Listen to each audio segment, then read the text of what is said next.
arrest. Pag sinabing arrest, it is the taking of a person into custody in order that he may be bound to answer for the commission of an offense. Ibig sabihin, paano siya ginagawa? It is done by physically constraining the person to be arrested. Okay, so sa Tagalog, ito yung paghuli natin, no? Ngayon, let us dissect the definition para mas maunawaan natin ano ba yung arrest. Kasi sa simpleng explanation, arrest, ibig sabihin, hinuli mo yung tao. Hinuli mo. For what reason? Okay? Because he is allegedly committed or he or she allegedly committed a crime. So, ang purpose niyan kung bakit kailangan kunin ng police ang person into custody is for that person to answer the commission of an offense. Sa Tagalog, para mapanagutan niya yung ginawa niyang krimen. Right? And nabanggit natin, how is arrest made? It is done by physically constraining the person. Okay? So, what is the best way to prove na kinonstrain yung person? By putting handcuffs. Okay? So, kailangan siya pusasan.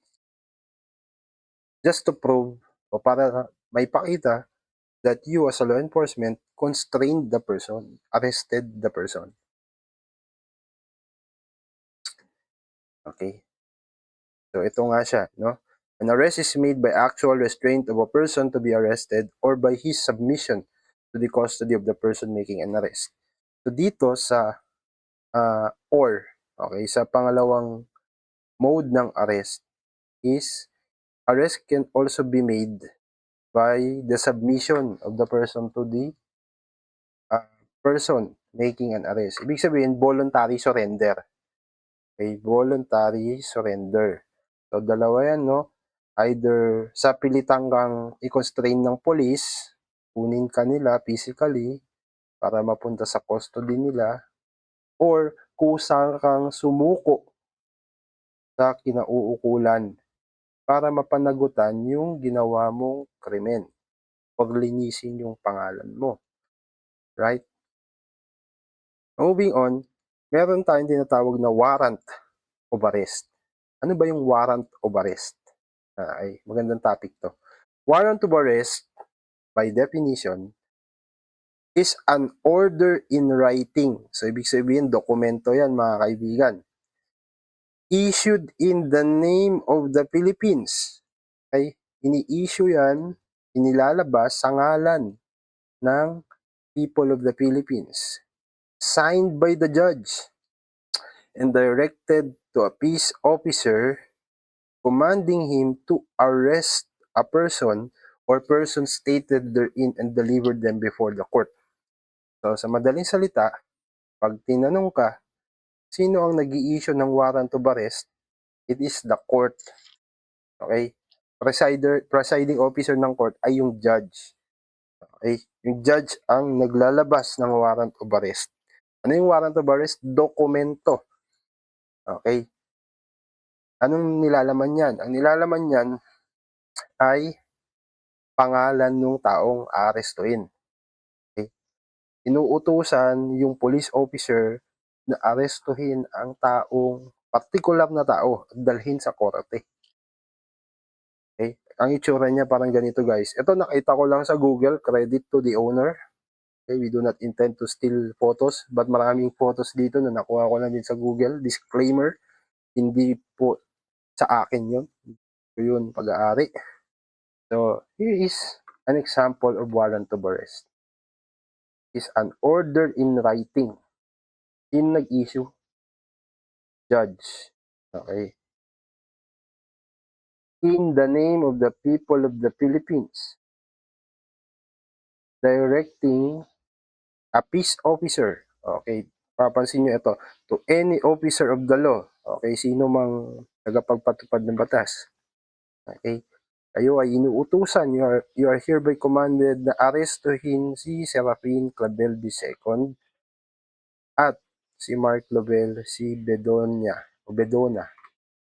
okay, na matatagpuan dito sa address na ito. Ang kaso nila ay robbery with rape. Yun ang arrest. Mapapansin nyo dito sa second paragraph ng warrant of arrest, or paragraph. You're enjoined to execute this warrant of arrest within 10 days from receipt hereof. And within 10 days after the expiration of such period, you are directed to make report thereon to this court, and in case of your failure to execute the same, to state the reason therefore. So, ibig sabihin, 10 days ang ibinibigay sa ating kapulisan na i-execute itong warrant. And after the expiration of the 10 days, okay, within 10 days, after ng 10 days, tama, kailangan gumawa ng report ng pulis kung nag-success ba sila sa pag-execute ng warrant, or kung nagkaroon man sila ng failure to execute this warrant, kailangan nilang ilagay yung reason. So whether nahuli nila o hindi nahuli, kailangan gumawa ng report ang pulis na naatasan na mag-execute ng warrant of arrest. That is under the rules of court actually. So what are the requisites of a valid warrant of arrest? Is the following. For one, it shall be issued upon probable cause. Okay? Ano ba yung probable cause? Yan kasi guys, probable cause determined personally by the judge. Si judge mismo mag-a-assess doon sa i-submit or ipa-file na kaso ng prosecution. Okay? I-judge. Judge ang mag-determine personally kung meron bang sapat na batayan para ipa-aresto yung tao. Okay. Later on, di-discuss natin maybe on the prosecution pillar ang pagkakaiba ng inquest proceeding at saka preliminary investigation. Then kasi papasok yung konsepto ng kaso muna bago huli at saka huli muna bago kaso. Okay. Isa kasing mode itong pag warrant of arrest, no? Okay. Doon sa nabanggit ko. Later on, we will expound that sa mga succeeding part ng ating lecture series. Okay? So, the probable cause is determined personally by the judge upon examination under oath or affirmation of the complainant and the witnesses he may produce. Okay. Sino pwede maging complainant? Dalawa yan eh. Either the police or the private complainant. Okay? Interviewin ni judge. Hindi pwedeng proxy guys, no? Si judge mismo ang mag-e-examine sa kanila. At itong, sino sila? Complainant at saka witnesses. Kailangan nila mag-take ng panunumpa na lahat na sasabihin nila ay totoo at pawang katotohanan lamang. At pagka ascertain ni judge na totoo naman yung sinasabi nyo, that will pass the probable cause, then he may issue the warrant of arrest. And last requisite, the warrant of arrest must contain the particularity of the person. Okay, meaning particularly describing the person to be arrested. Okay. So dapat yan yung requirement under the Constitution. Hindi pwede kasing manghula yung mga complainant kung sino ang aarestuhin. Pero sir, paano pag hindi mo alam kung anong pangalan nung ipapa-aresto? Meron tayong tinatawag na John Doe warrant. Okay? Ano yung John Doe warrant? Yung ginagamit yun pag hindi mo alam kung anong pangalan nung aarestuhin na tao, pero nade-describe mo siya maigi. Okay? Halimbawa, snatcher. Namukaan mo ba na mga katangian ba siya na maaring gamitin to particularly describe that person to be arrested. Diba? So, pwede yun. Okay, in some instances, provided that you can satisfy this requisite. Next, may lifespan ba ang warrant of arrest? Okay, ganito yan. As long as the person stated in the warrant of arrest is not arrested, it shall remain valid even if several years already lapsed. Okay. Ang tanong siguro, may expiration ba ang warrant of arrest? Wala po. Okay?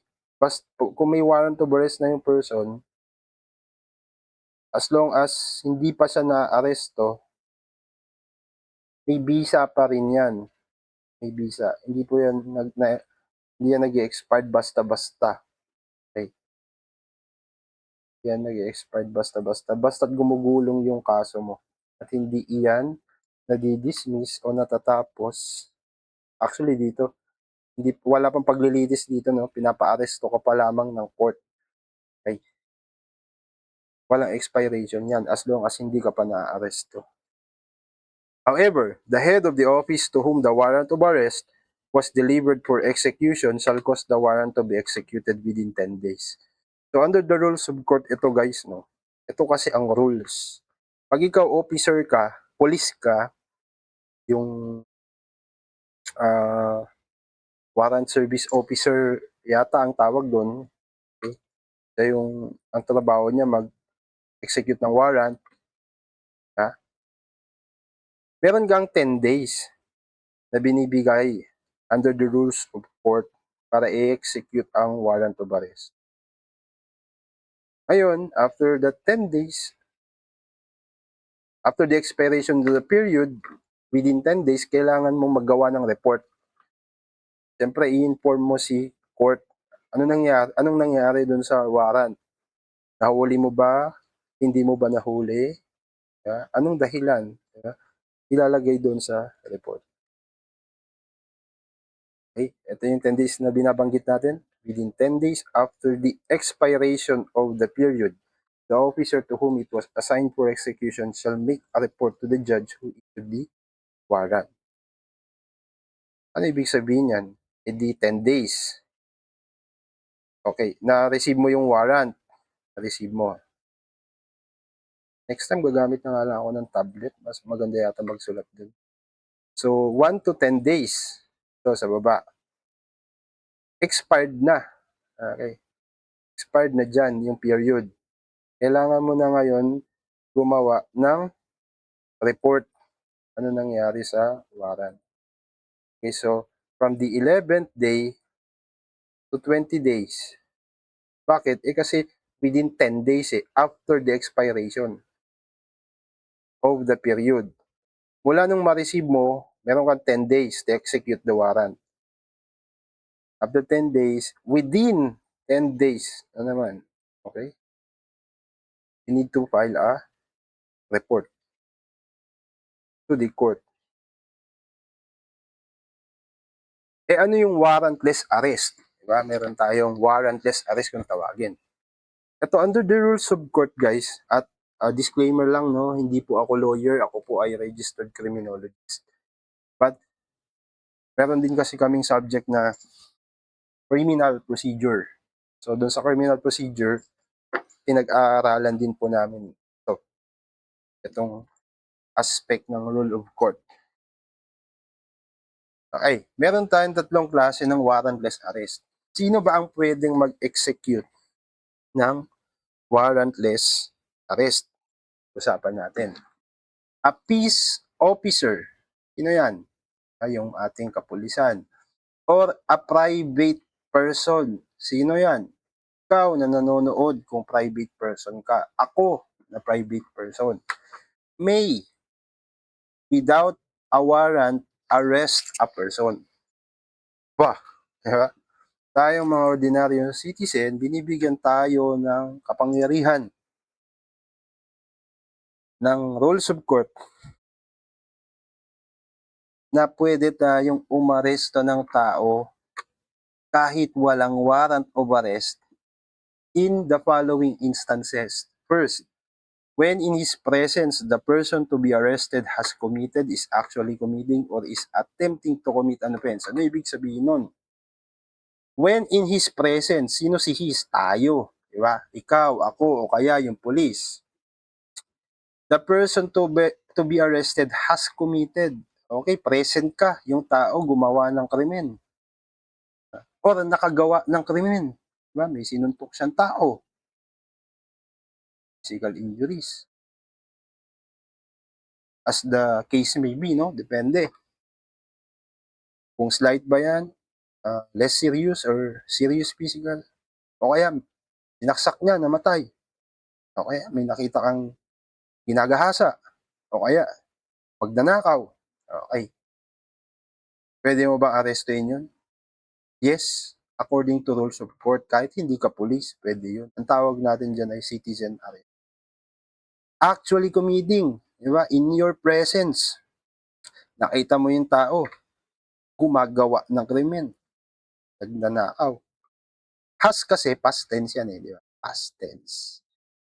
Ito, actually committing present. Or is attempting to commit, future tense yan. Gagawa pa lang ng krimen. Nakita mo. Okay? Pabunot pa lang, paano pa lang siya, no? Pabunot pa lang ng kutsilyo. Akmang sasaksakin na niya yung kaaway niya. Pwede mo bang arrestin yun? Well, by reading of the letters of these rules of court, pwede. Even if you are a private person or a peace officer without a warrant. Pangalawa, okay, yun yung unang senaryo, no? Ang tawag natin dito, guys, in Latin is in flagrante delicto, meaning caught in the act. Sa Tagalog, huli sa akto. Pagka huli mo sa akto yung tao na gumawa ng krimen kahit hindi ka pa pulis, pwede mong arestuin yun. Pangalawang senaryo, okay, when an offense has in fact just been committed. Okay, past tense to guys ha. Ay walang present and future tense dito. Just been committed and has personal knowledge of facts indicating that the person to be arrested had committed it. Paano yun? Halimbawa, ganito yan guys. Based on your personal knowledge of facts, yung pagkakaintindi mo doon sa pangyayari, meron kang probable cause to believe that the person to be arrested has just committed a crime. Pwede mo arestuin yun. Okay? Anong example niyan? Halimbawa, sa pinalalagyan ko ngayon, merong kwarto. Diba? Halimbawa, may narinig ako na putok ng baril sa kabilang kwarto. Narinig ko lang ha. Ngayon, paglabas ko para tignan kung ano yung pumutok na yun, nakita ko may lumabas na tao dun sa kwarto na pinanggalingan ng putok, may hawak na baril. Tapos tumakbo, tumakas. Ngayon, pag silip ko dun sa kwartong pinanggalingan niya, merong isang nakabulagta na tao na may tama ng baril. Tanong, pwede ko bang arestuin yung tao na tumakbo na may hawak ng baril na nanggaling dun sa kwarto, na may nakahandusay na tao, na may tama ng baril? Yes, the answer is pwede kong arestuhin. Kasi papasok siya dito sa letter B na provision ng warrantless arrest. An offense has in fact just been committed. May taong nakahandusay na duguan, may tama ng bala. Diba? An offense has just been committed. And based sa aking personal knowledge of facts, ano ba yung mga facts na nangyari? Nakaupo ako, may pumutok na baril. Paglabas ko, may nakita akong tao. Paglabas ko sa kwarto, may nakita akong tao, may hawak na baril. Tama? Fact, ito, totoo to. Halimbawa lang naman, di ba? Ngayon, tumakbo siya. Nung pagtingin ko doon sa kwarto na pinanggalingan niya, may nakahandusay. So, based dito sa mga pangyayari na to, meron akong logical conclusion na maaari yung tao na yon ay binaril niya yung nakahandusay sa loob ng kwarto. So, pwede ko bang arestuhin yun? Okay, in my opinion, yes. By reading of the letters of this provision, pwede. But it's up to you to justify it. I mean, pagdating sa court, bahala na ang court na mag-appreciate ng circumstance. C. When the person to be arrested is a prisoner. Take note guys yung aarestuhin natin, prisoner. Okay. Pag prisoner, ano yan, bilanggo sa Tagalog. Tama? Sintensya na yan. Who has escaped from a penal establishment or place where he is serving final judgment or temporarily confined while his case is pending or has escaped while being transferred from one confinement to another. So, tatlong senaryo ito guys, no? Prisoner, okay, isineserve niya yung sentensya niya sa isang kulungan. Tumakas siya. Ikaw na private person or police, pwede mong arestuhin yan kahit walang warrant of arrest. O kaya naman, hindi siya nagsiserve ng final judgment. Nandun lang siya sa isang place, halimbawa, NBI detention cell, diba? Naghihintay siya ng ongoing yung kaso niya, pending before the court, for example. Tumakas siya. Pwede mo ba arrestin yun kahit walang warrant? Yes, pwede. Kahit private person ka pa.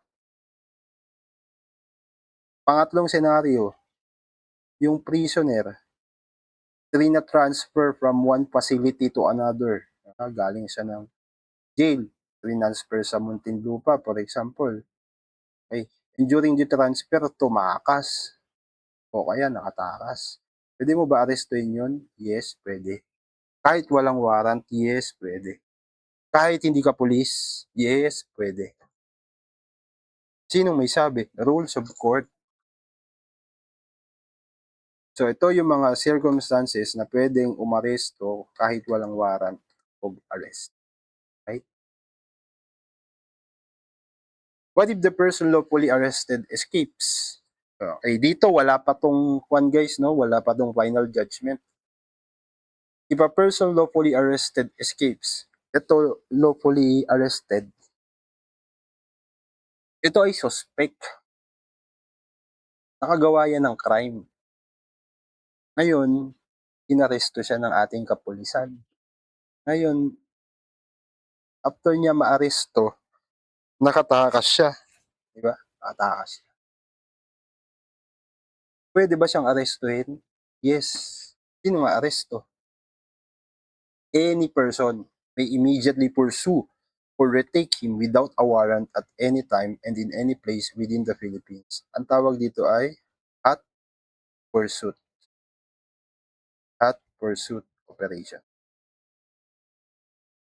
What are the rights of a police officers conducting arrest and what are the rights of arrested person? Okay, pag-usapan natin.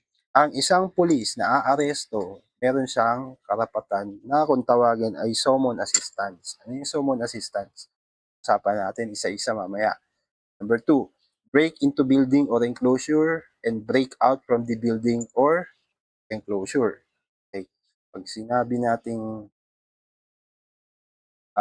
summon assistance, ibig sabihin yung ating police, pwede siya magsama ng kasama niya na aaresto doon sa taong aarestuhin, yung ating law violator. Walang sinasabi ang batas kung ilan ang pwede niyang isummon for assistance. Pwede siyang magpatulong. Okay, pwede siyang magpatulong sa mga kasama niyang pulis, pwede siyang magpatulong sa mga citizens. Kaya kung mapansin nyo, nung huhulihin si Pastor Apollo Kibuloy doon sa Davao, di ba? Ang daming pulis na kasama ni General Torre. Silent ang batas kung ilan ang pulis na pwede niyang isama.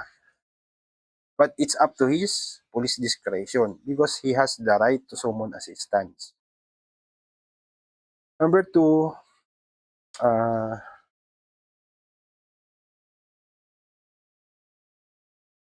break into building or enclosure. Ano ibig sabihin yan?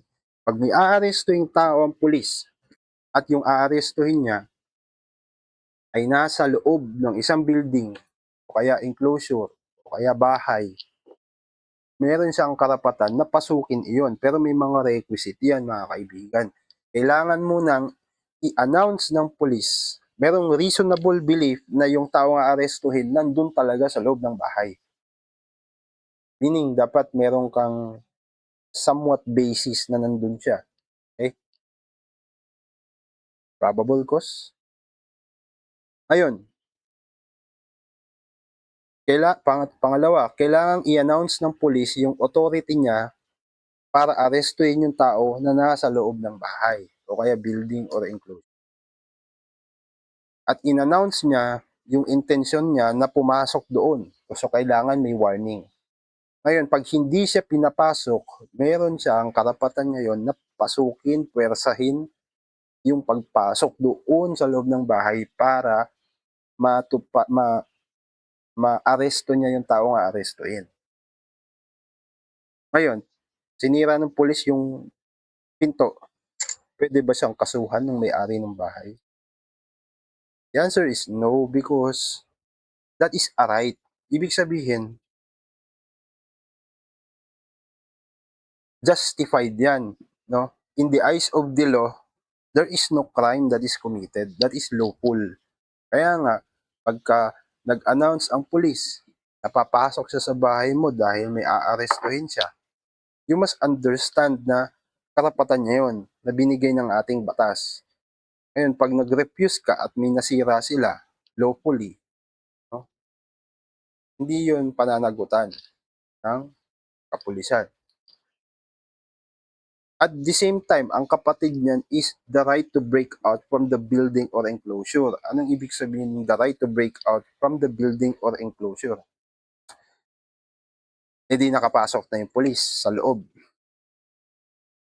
In order to liberate himself, okay, para siya makawala, kung wala ng ibang way para makalabas siya, nakalak yung mga pinto, whatever, meron naman siya ngayong karapatan para sirain yung way out niya. Okay, sirain yung pinto, bintana para lang makalabas siya doon sa building or enclosure. Right. Ayun, what are the rights of police officers conducting an arrest?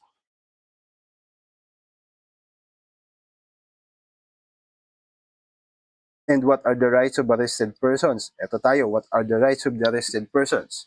Una, ang suspect guys, hindi yan pwedeng i-torture, force, intimidation, and other similar means, and the like. Eh, bawal yan. That is a constitutional law. The right against torture, force, intimidation, and the like. Ibig sabihin, hindi ka pwedeng i-torture ng kapulisan. Pwede mo silang kasuhan. Alright? Hindi ka pwedeng persahin, hindi ka pwedeng takutin. Hindi ka pwedeng bugbugin pag naaresto ka. Tawag dyan, violation of human rights.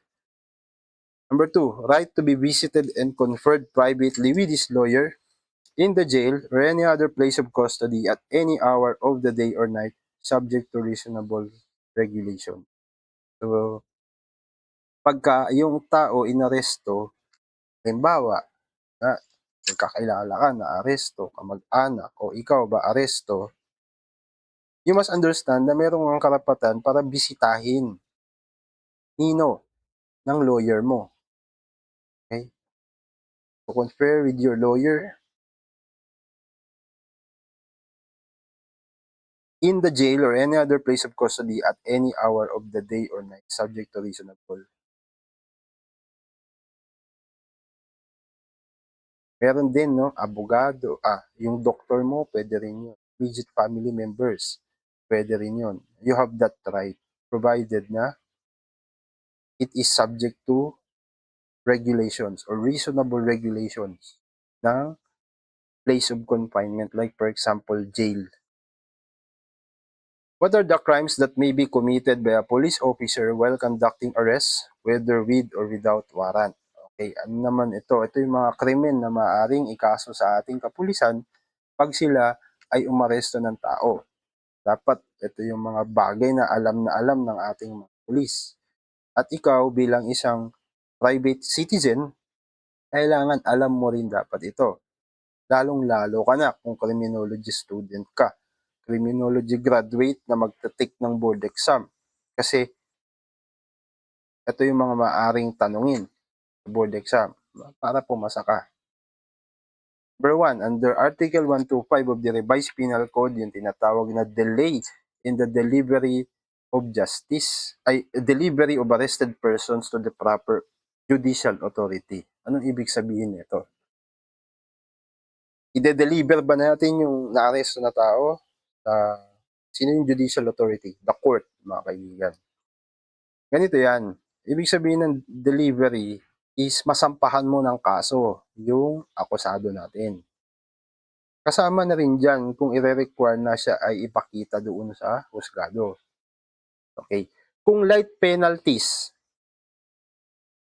ang penalty ng krimen na nagawa niya, nasampahan mo siya ng kaso, binibigyan ka lang ng batas ng 12 hours para masampahan siya ng kaso. Pag hindi mo nasampahan niya ng kaso, ang mangyayari ay kailangan mo siyang i-release, pakawalan, palayain, pansamantala. Bakit? Kasi ikaw na ngayon ang maaaring kasuhan. Anong ikakaso sa'yo? Delay in the delivery of arrested persons to the proper judicial authority. Kung correctional penalties naman, ang penalty ng crime na nagawa ng ating suspect, kailangan mo siyang sampahan ng kaso within 18 hours. Kung capital or afflictive penalty, for example, reclusion perpetua, okay, bawa, murder, di ba? Ang isasampa mo na kaso. Ang police, meron siyang 36 hours na binibigay ng batas para masampahan siya ng kaso. Kung hindi niya nasampahan yan, siya naman ang kakasuhan ngayon ng abogado ng akusado, delay in the delivery of arrested persons, the proper judicial authority. Okay. So ito yung mga penalties natin, recap lang. Pag principal penalty, yan yung tinatawag natin na capital punishment or death penalty. Wala na po tayo niyan sa ngayon, that is suspended. So yung mga crimes punishable by capital punishment, automatic yan, nare-reduce into the next degree of penalty, which is reclusion perpetua or life imprisonment in cases of special laws or crimes punishable by special laws. Reclusion temporal, perpetual, or temporary absolute disqualification, perpetual or temporary special disqualification, at saka prison mayor, yan po yung mga tinatawag natin na afflictive penalties. Pag sinabi naman correctional penalties, that is prison correctional and arresto mayor. Pag sinabing life penalties, we have arresto menor, public censure. And sa correctional penalties, in addition, we have suspension and desquero. Kapag yan yung mga penalties, no, 18 hours yan. Light penalties, 12 hours. And afflictive penalties, 36 hours. Okay, letter B, unlawful arrest.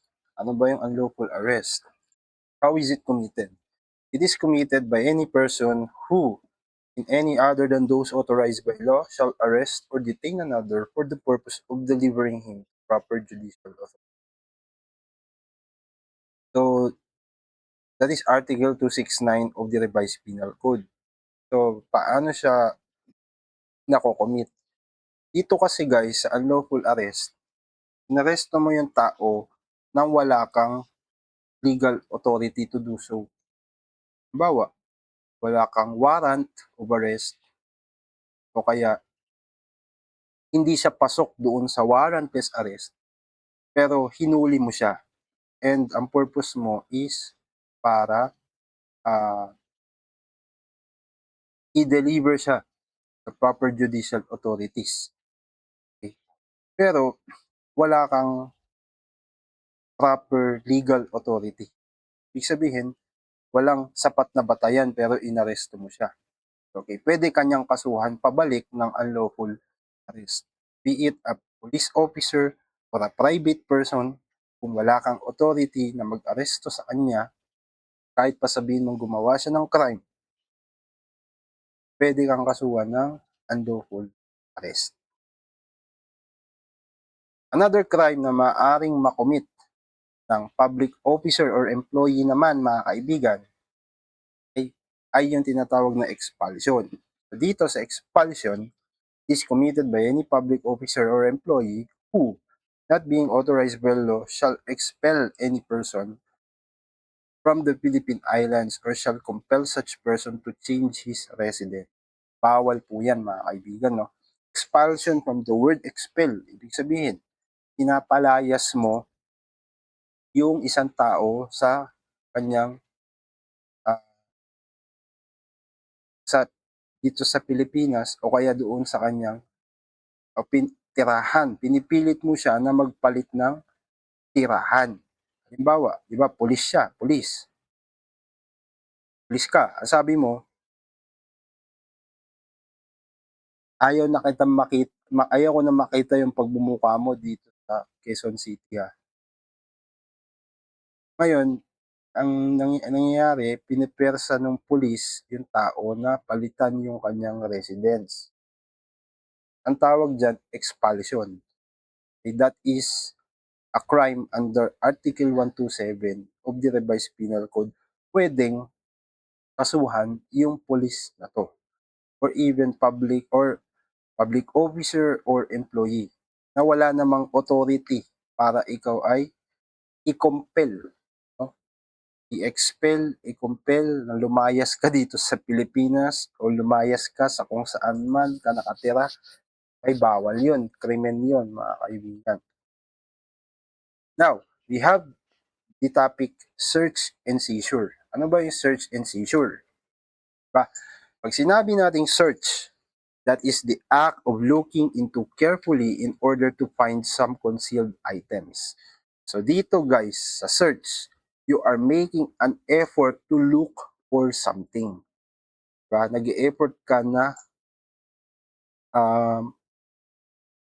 maghalungkat ng mga bagay-bagay para makakita ng mga nakatagong bagay. Yan ang search.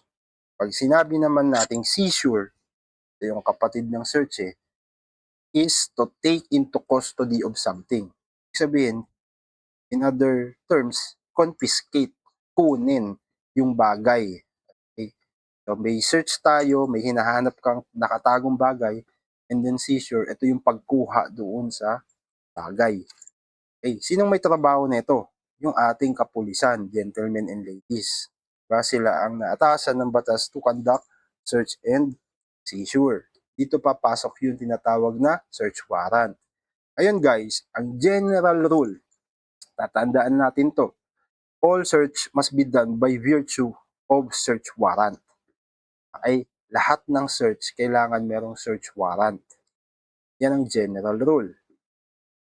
Ngayon, siyempre, in every general rule, meron tayong exemption. Mamaya pag-usapan natin yung exemption. But first, let's talk about the lifespan of a search warrant.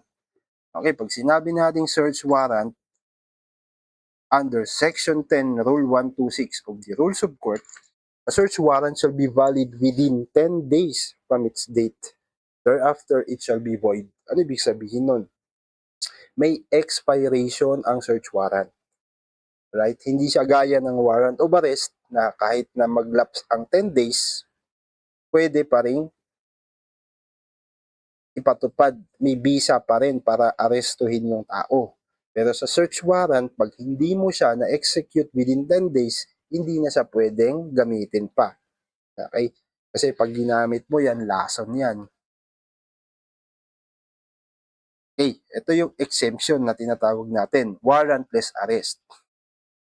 Ito yung mga instances na kung saan kahit walang search warrant yung tao or yung ating kapulisan or as the case may be, no?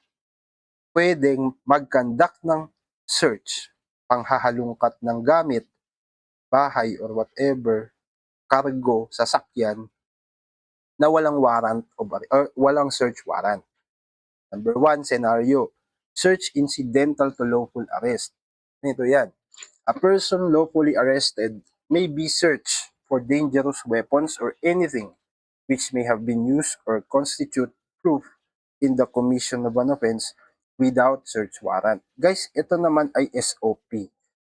Ang pulis, kapag may inaresto yan na tao, kailangan nilang kapkapan yung inaresto nilang tao. For what reason? Kasi una, baka meron siyang dangerous weapons para hindi niya magamit, para hindi siya makapanakit ng tao.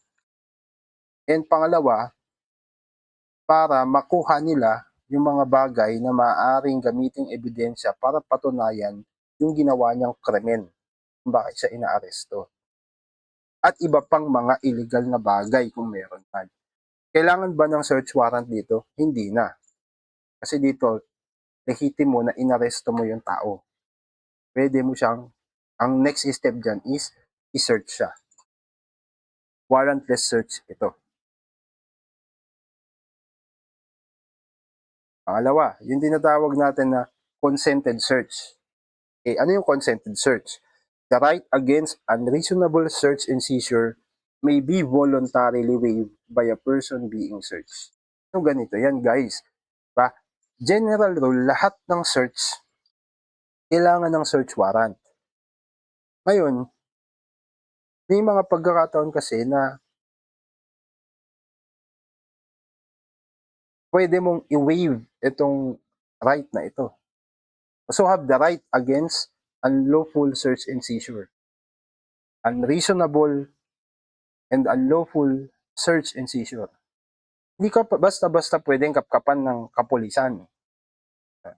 Karapatan mo yan under the Constitution, under the Bill of Rights. Hindi ka basta pwedeng kapkapan. Pero, pagka pumayag ka, nakapkapan ka, halungkatin yung bag mo na wala namang search warrant, ang nangyayari, wini-waive mo yung karapatan mo na hindi ka ma-subject sa unlawful search and seizure. Magiging lawful yan pag wini-waive mo. Pero ang requirement dito, dapat alam mo na meron kang right. Kasi pagka hindi mo alam na meron ka palang right, ay maaaring i-argue, no? Na unlawful yung ginawa sa yung search. Halimbawa, yung mga taong walang hindi alam, no? Na meron pala silang ganung karapatan, inabuso ng pulis. Hindi yun pwede.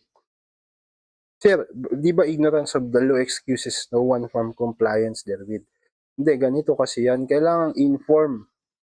Kaya nga para maging lawful, ang ating kapulisan, bago sila mag-conduct ng search, consented search, kailangan siguraduhin nila na informed yung ating person to be subjected to consented search. Okay.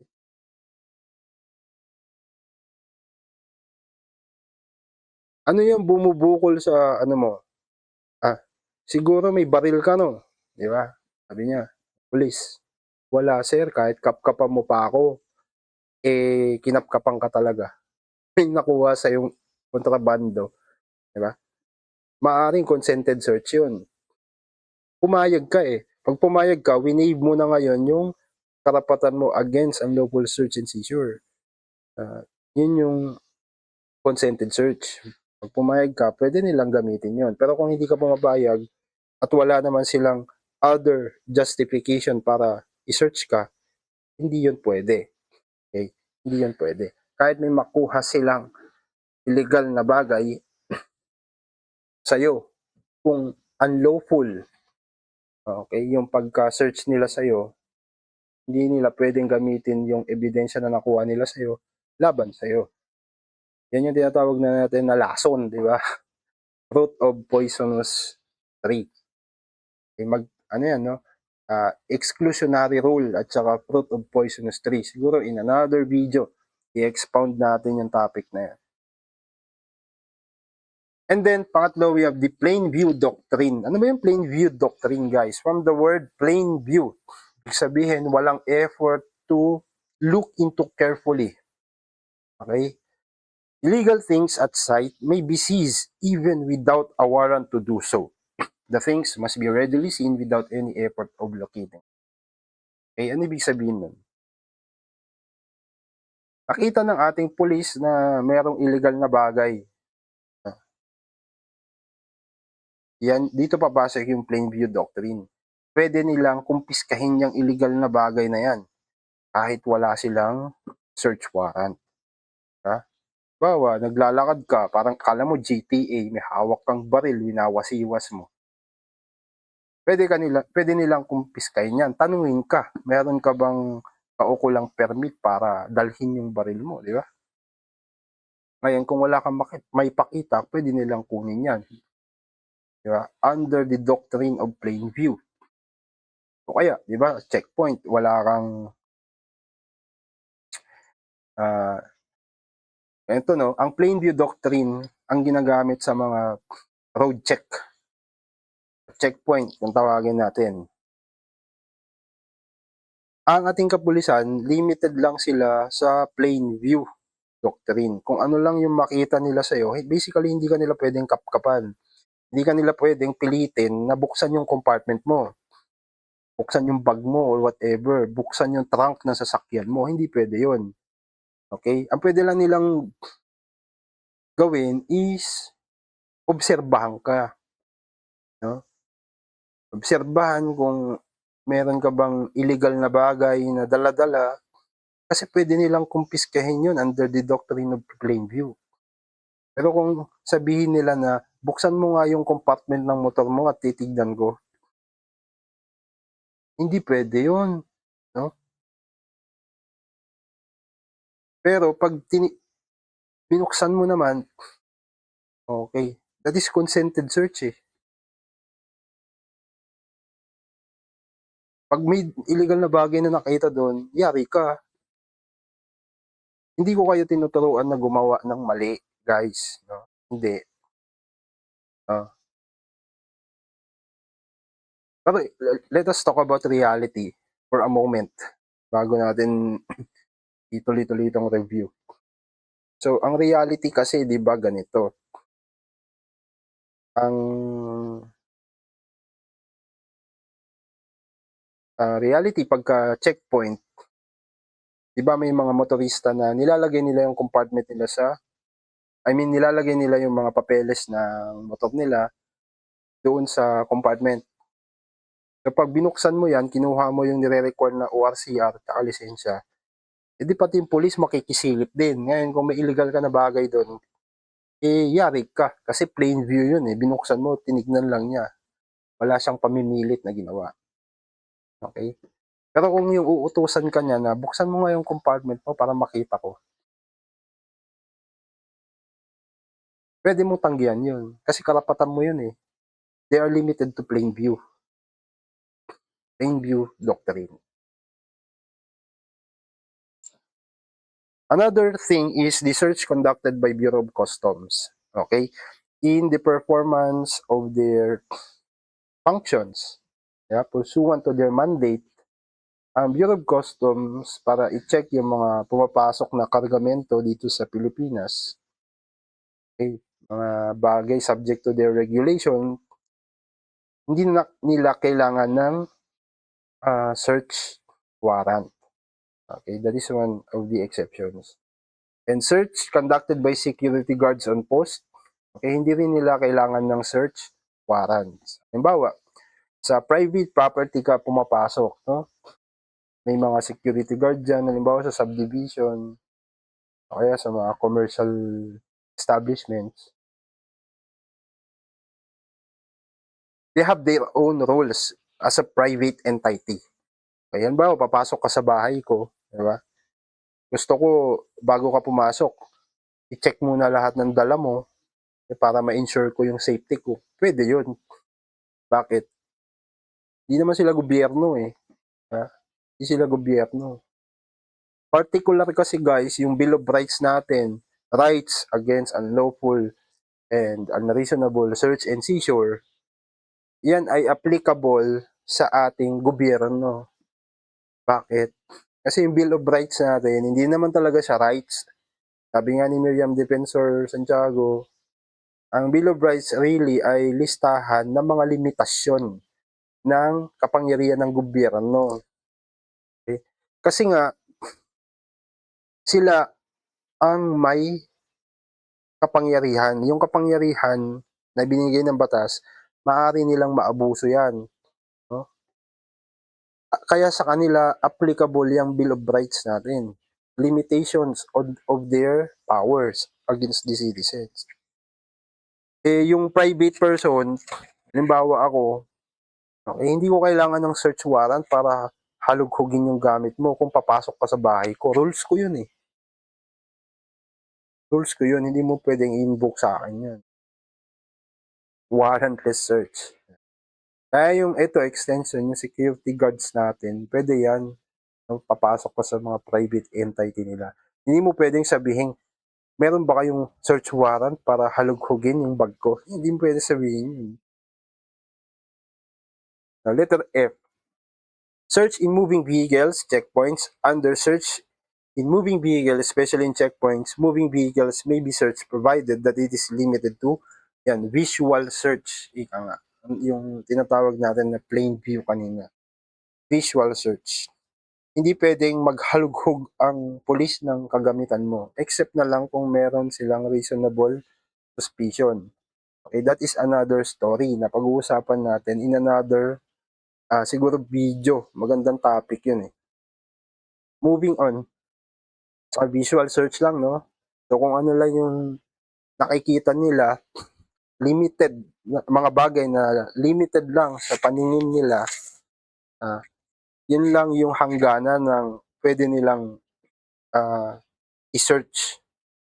Hindi nila pwedeng buksan yung gamit mo, sasakyan mo, whatever. When to serve search warrant? Okay, meron tayong general rule dito guys. Pag sinabing may general rule, meron ding exception. So the search warrant must direct that it be served in the daytime. General rule, daytime po siniserve ang search warrant. Unless the affidavit asserts that the property is on the person or on the place ordered to be searched. In which case, a direction may be inserted that it be served at any time of the day or night. So it must be specific, guys, no? Kung yung property, general rule, umaga, isa-serve ang search warrant. Pero kung yung isa-search nga na bagay ay nasa tao, dala-dala niya, o kaya nasa isang particular na lugar at particular na circumstance, pwedeng maglagay ng direction ang ating court na pwede siyang iserve at any time of the day or night. Anong epekto? Di ba? Pagka halimbawa, walang ganung direction tapos sinerve yung warrant during the night, ang general rule, daytime lang dapat.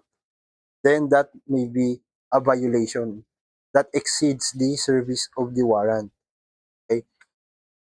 So, pag-usapan natin ano ba yung pagkakaiba ng warrant of arrest and search warrant. So, madali lang to guys, no? Kasi parehas na warrant, di ba? So, first of all, warrant of arrest and search warrant are orders in writing issued in the name of the people of the Philippines signed by a judge and directed to a peace officer. Yun yung pagkakapareho nila. No? Dokumento yan pareho na ang gumagawa ay judge, pinipirma ni judge at inuutosan ang police na i-serve, i-execute yung warrant na search, yung search warrant at warrant of arrest. Pangalawang pagkakapareho, the warrant of arrest and search warrant are issued only upon probable cause. Kailangan merong basehan, sapat na basehan ang judge sa pag-issue ng warrant. Ngayon, ang warrant of arrest ay para sa tao. Of course, kasi arrest din yung tao. Ang search warrant para sa mga bagay na kukumpiskahin. Mga illegal na bagay. Okay? Ang warrant of arrest, ang lifespan niya, valid yan as long as hindi na-arresto yung tao at ongoing yung kaso. Ang search warrant naman, 10 days lang ang validity. Nag-expire yan. Ang warrant of arrest may not be in the possession of the arresting officer when conducting arrest. Yun yung sinasabi ni General Torre na pwede kang mag-aresto na hindi mo dala yung warrant of arrest. Pero pag ni-require niya yung warrant of arrest, pwede mong ipakita sa kanya pagka na-aresto mo na siya. whenever it is practicable, ika nga. Pero, ang search warrant, pag in-execute mo, dapat armado ka ng search warrant. Dapat dala-dala mo. Pag ni-require yan nung subject ng search warrant, may owner ng subject ng search warrant, kailangan dala-dala mo, kailangan may pakita mo sa kanya. Now, the warrant of arrest may be executed at any time at day and night. Kasi nga, hindi natin masasabi kung anong oras mo makikita yung criminal, di ba? I mean, yung law violator, yung arrestuin na tao. So, pwede siyang i-serve day or night, any time of the day and night. Well, ang general rule sa search warrant, daytime lang. Unless, except nga, kung nasa tao yung bagay na subject ng search warrant, o kaya nasa isang particular place, pwedeng maglagay ng direction ng judge na pwede siyang i-serve during the day or night or any time of the day and night. Alright. Next topic natin ay custodial investigation. Ano ba yung custodial investigation? Okay, pag sinabi natin custodial investigation is any questioning initiated by law enforcement officers after a person has been taken into custody or otherwise deprived of his freedom of action in any significant way. Ibig sabihin, ito ay investigasyon na isinasagawa ng ating kapulisan. Paano ito sinasagawa? Yung pagsasagawa nila ng questioning sa tao na related sa commission ng isang crime. So, whether you are a person of interest or a suspect, the moment na question ka ng police, in-invite ka nila doon sa istasyon or in any way, dineprive nila yung freedom mo. Diba? In any significant way, that is now custodial investigation. Pero what if nasa bahay ko lang, pumunta yung mga police tapos pinagtatanong na nila ako about sa commission of the crime. Pero wala kami sa istasyon. Can that be considered custodial investigation? Maaari. Maaari. Based on this definition. Ayun guys. It includes the practice of issuing an invitation to a person who is investigated in connection with an offense he is suspected to have committed. Okay. Pero liwanagin natin guys na dito papasok yung interview tsaka interrogation. Pag interrogation, suspect. Pag interview, mga persons that have knowledge regarding the commission of the crime. Or persons or witness that may aid the investigation. What are the rights of persons under the custodial investigation? Ganito yan. Pagka inimbitahan ka ng police, you have the right to be informed of your right to remain silent. Ha? Ibig sabihin, you have no obligation to answer the questions of the police during the custodial investigation. No one is compelled to talk with the police. Honestly. Yun yung reality niyan. Hindi ka mandatory na hindi mo mandato makipag-usap sa police o sagutin ang anumang katanungan ng police. Yan yung sinasabi ng right na yan. Right to be informed of your right to remain silent. Nanonood kayo ng pelikula, no? I need to talk to my lawyer. Inibitahan ka ng police. I need my lawyer. Tapos hindi ka na magsasalita. Because that is the provision of the law. You have the right to remain silent. Kumbaga, less talk, less mistake. And that is the advice. Hanggat wala ang lawyer, huwag ka mag-talk. That is the advice. Kasi may mga ano na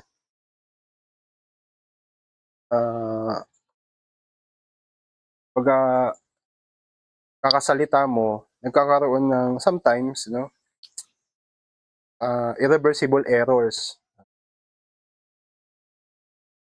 Sisira yung strategy ng abogado mo ngayon. Second, the right to have a competent and independent counsel, preferably of his own choice or to be provided with one. So, guys, constitutional right yan, no? Kung afford mo ang abogado, you have the right to your own lawyer. The competent and independent counsel. Pero kung hindi mo afford ang magbayad ng sarili mong abogado, maaari kang, ay hindi maaari, bibigyan ka ng abogado ng gobyerno, yung mga public attorney natin, in order to assist you. C. Right against torture, force, violence, threat, and intimidation or any other means which vitiates his free will. So, I think this is self-explanatory. Hindi ka pwedeng saktan ng pulis. Hindi ka pwedeng persahin. Hindi ka pwedeng takutin, pagbantaan, or anumang maaaring makapag-compel o makapag-bend ng free will mo. Vitiation of your free will. Ika nga. Yeah? Makapanira ng iyong sariling desisyon. Hindi pwede yan. And fourth, you have the right not to be held in secret, solitary, incommunicado, or any other similar forms of detention.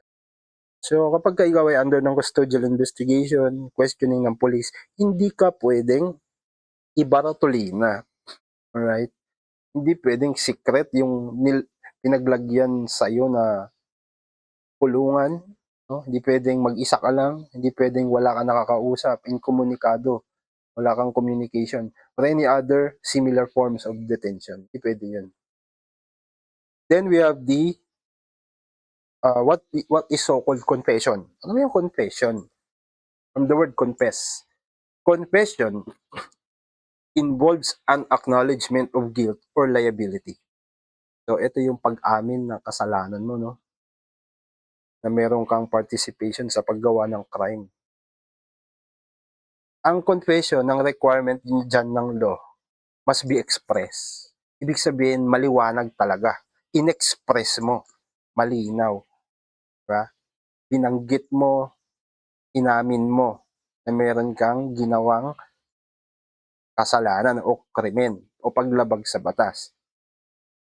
And confession can be made only by the party himself and in some instance are admissible against his co-accused. Anong ibig sabihin nun? Ibig sabihin nun, ikaw na suspect, halimbawa, ikaw na suspect, ikaw dapat ang mismong umamin. Okay? Para sa sarili mo. Hindi naman pwedeng ikaw ang suspect tapos ang aamin sa'yo ay yung nanay mo. Aminin mo na ikaw talaga yung gumawa. Hindi pwede yun. It must be expressed galing dapat sa'yo. Kung ikaw man yung suspect. Pero sana wag naman. No? Sana walang nakikinig dito na maging suspect balang araw. And then we have admission. Ano naman yung admission? Ano ba pagkakaiba nila sa confession? Pag sinabing admission, mga kaibigan, it is a statement or acknowledgement of fact which does not involve an acknowledgement of guilt or liability. So dito sa admission, kumbaga bits by bits lang bit by bit lang yung pag-amin mo. Hindi mo inaamin na ikaw ang may kasalanan, na ikaw ay guilty. Meron ka lang inaamin na particular fact. Halimbawa, may binaril na tao, hindi matukoy yung sino yung suspect.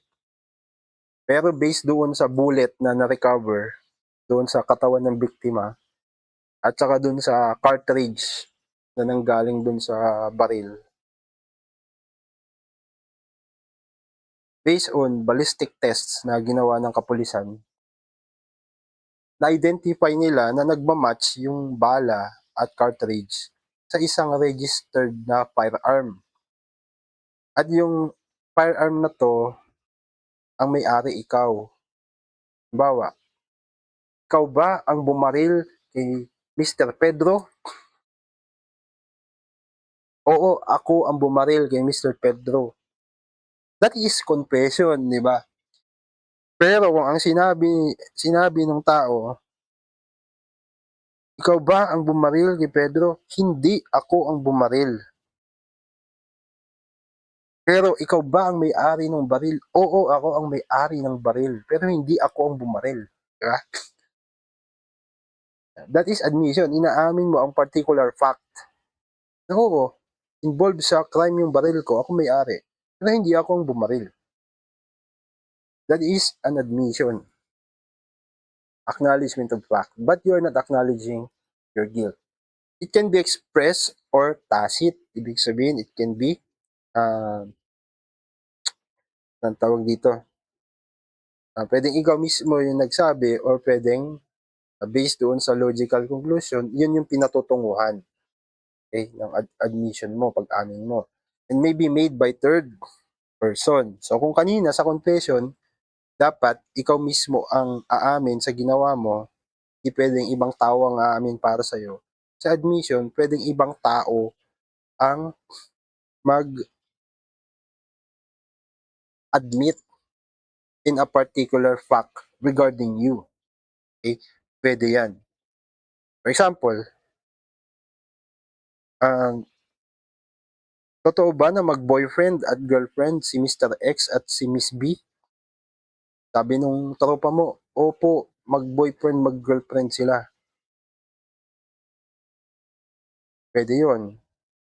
Kung ma-justify niya, di ba? Anyway, at the end of the day, itong pinag-uusapan natin ay under custodial investigation.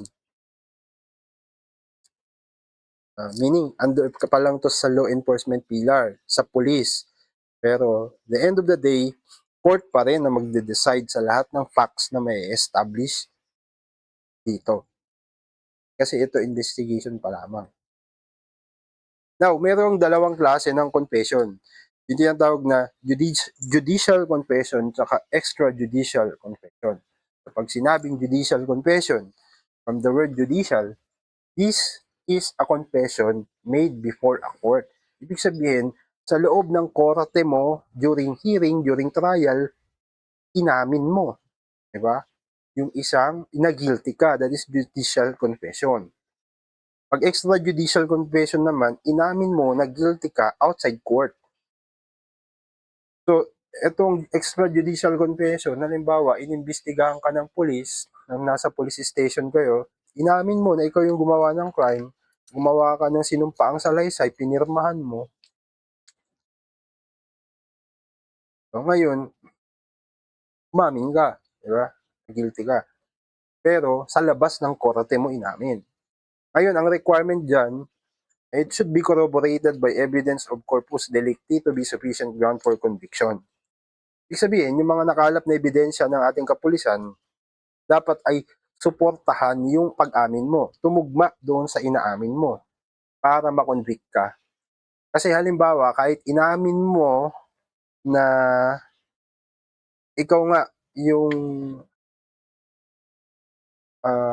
gumawa ng krimen, pero walang ebidensya na makita yung kapulisan para suportahan na ikaw nga yung gumamit ng krimen, para patunayan na ikaw nga yung gumawa ng krimen, hindi yan magiging ground for conviction. Now, what are the requisites naman ng extrajudicial confession? So dito yung umamin ka sa sa labas ng court during investigation. So the confession must be voluntary. Ibig sabihin dapat hindi ka pinilit, hindi ka pinersa, hindi ka tinakot para lang umamin. Number 2, it must be made with the assistance of a competent and independent counsel, preferably of the confessant's choice. Ibig sabihin, kung ginagawa mo yung confession mo, extrajudicial confession, halimbawa, sinusulat mo na sa papel na ikaw nga, kwento mo yung buong pangyayari at ikaw yung gumawa ng krimen, dapat meron kang abogado. Kasi kung wala kang abogado, hindi po pwede. Hindi yan tatanggapin ng court as a ground for conviction. Number 3, it must be expressed. Ibig sabihin, walang paligoy-ligoy, direct to the point, maliwanag, sinasabi mo, inaamin mo na ikaw nga yung gumawa ng crime. And number 4, it must be in writing. So, dapat nakasulat.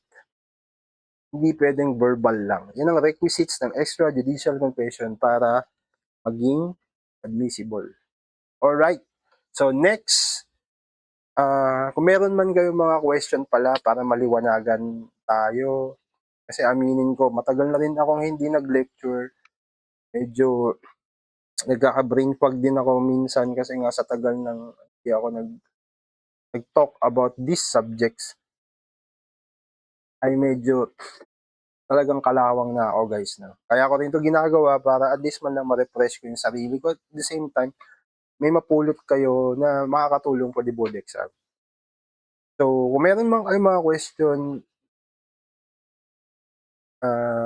pwede nyo siguro tanungin, i-comment down below sa comment section at sasagutin natin. Pag-uusapan natin in another video. So, this is part 2. Part 3, pag-uusapan natin yung prosecution pillar naman ng ating Philippine Criminal Justice System. Alright? So, kung nakarating ka hanggang rito, thank you sa iyong support and viewing.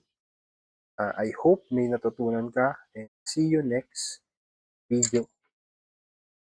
At